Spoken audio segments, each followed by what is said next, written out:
I have a correction for Family Bible Time. I stated when we read chapter 11, when we get to verse 2, that says it was that Mary which anointed the Lord with ointment and wiped his feet with her hair, whose brother Lazarus was sick, and I said that wasn't recorded in John. Shows I don't have the whole Bible memorized yet. Then Jesus, 6 days before the Passover, came to Bethany, where Lazarus was, which had been dead, whom he raised from the dead. There they made him a supper, and Martha served, but Lazarus was one of them that sat at the table with him. Then took Mary a pound of ointment of spikenard, very costly, and anointed the feet of Jesus, and wiped his feet with her hair, and the house was filled with the odor of the ointment. Then said one of his disciples, Judas Iscariot, Simon's son, which should betray him, Why was not this ointment sold for 300 pence and given to the poor?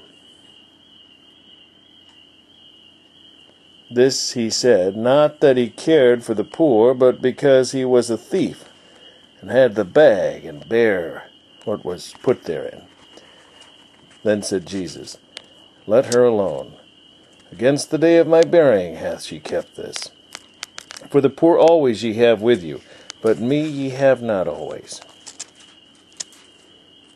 That's actually very interesting, because I've been doing a lot of reading about the poor lately. I just read something tonight. Someone asked me about a question from chapter 10, and then I looked it up at one of the passages, and it was Psalms, and I can't remember which psalm. But it mentioned the poor there in Psalm 81, I'm just thinking, but I don't know if that's right. Much people of the Jews therefore knew that he was there, and they came not for Jesus' sake only, but that they might see Lazarus also, whom he had raised from the dead. But the chief priests consulted that they might put Lazarus also to death, because that by reason of him many of the Jews went away and believed on Jesus. On the next day, much people that were come to the feast, when they heard that Jesus was coming to Jerusalem, took branches of palm trees, part of the commandment for the Feast of Tabernacles, which started, it's a 7-day feast, and it starts with that. It's written about in Leviticus. And went forth to meet him, and cried, Hosanna! Blessed is the King of Israel that cometh in the name of the Lord. And Jesus, when he had found a young ass, sat thereon, as it is written, Fear not, daughter of Zion, behold, thy king cometh, sitting on an ass's colt. These things understood not the disciples at first, but when Jesus was glorified, then remembered they that these things were written of him, and that they had done these things unto him. The people therefore that was with him called, or when he was called, the people therefore that was with him, when he called Lazarus out of the grave and raised him from the dead, bear record. For this cause the people also met him, for that they heard that he had done this miracle. The Pharisees therefore said among themselves, Perceive ye how ye prevail nothing? Behold, the world is gone after him. And there were certain Greeks among them that came up to worship at the feast. Oh, this is good. Because look what the Pharisees did. Because Phil waxed sleep to ask me about this. But the Pharisees said amongst themselves, Perceive ye how ye prevail nothing? Behold, the world is gone after him. Remember, they already said, wow. And here's proof that the world went after him. There were certain Greeks also among them that came up to worship at the feast. The same came therefore to Philip, which was of Bethsaida of Galilee, and desired him, saying, Sir, we would see Jesus. That's a good line. And Phil thought that Jesus ignored him, and it almost appears that he does, but at the end of what Jesus says, he answers this. Philip cometh and telleth Andrew, and again Andrew and Philip tell Jesus, and Jesus answered them, saying, The hour is come that the Son of Man should be glorified. Verily, verily, I say unto you, except a corn of wheat fall into the ground and die, it abideth alone, but if it die, it bringeth forth much fruit. You guys know what that means? He that loveth his life shall lose it, and he that hateth his life in this world shall keep it unto life eternal. If any man serve me, let him follow me, and where I am, there shall also my servant be. If any man serve me, him will my Father honor.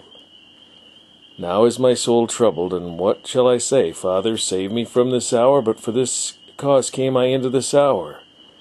Father, glorify thy name. Then came there a voice from heaven, saying, I have both glorified it, and will glorify it again. The people therefore that stood by and heard it said that it thundered. Others said, an angel spake to him. Here's the answer about the Greeks. Jesus answered and said, This voice came not because of me, but for your sakes. Now is the judgment of this world.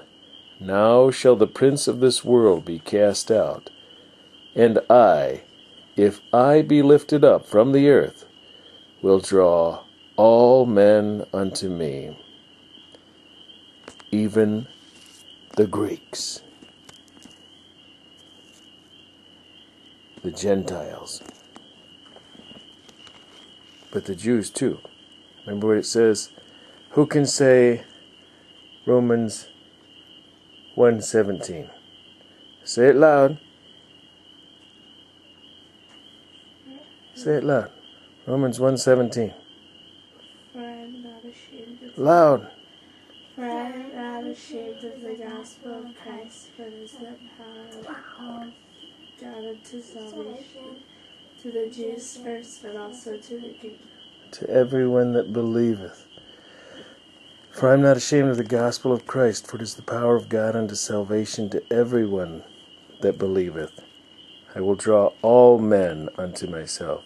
To the Jew first, even the Pharisees, and also the Greek.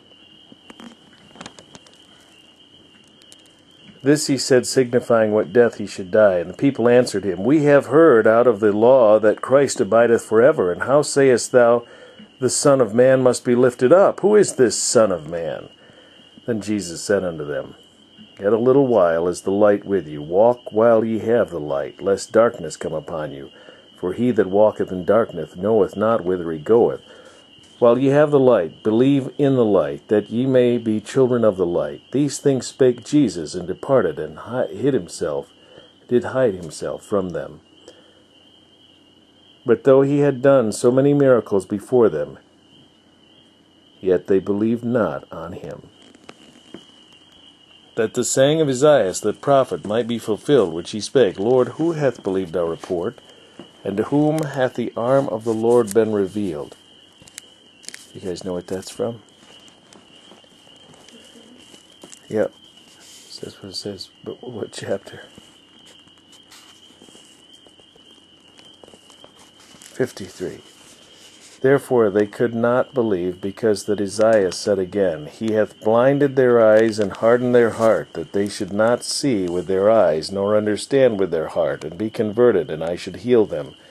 These things said Isaiah when he saw his glory, and spake of him.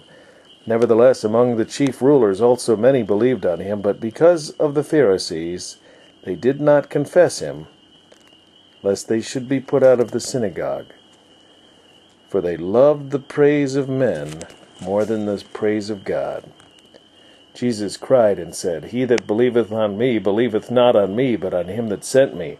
And he that seeth me and seeth him and he that seeth me seeth him that sent me. I am come a light into the world, that whosoever believeth on me should not abide in darkness. And if any man hear my words and believe not, I judge him not, for I came not to judge the world, but to save the world. He that rejecteth me and receiveth not my words hath one that judgeth him the word that I have spoken. The same shall judge him in the last day. For I have not spoken of myself, but the Father which sent me, he gave me a commandment that I should say, or what I should say and what I should speak. And I know that his commandment is life everlasting. Whatsoever I speak, therefore, even as the Father said unto me, so I speak.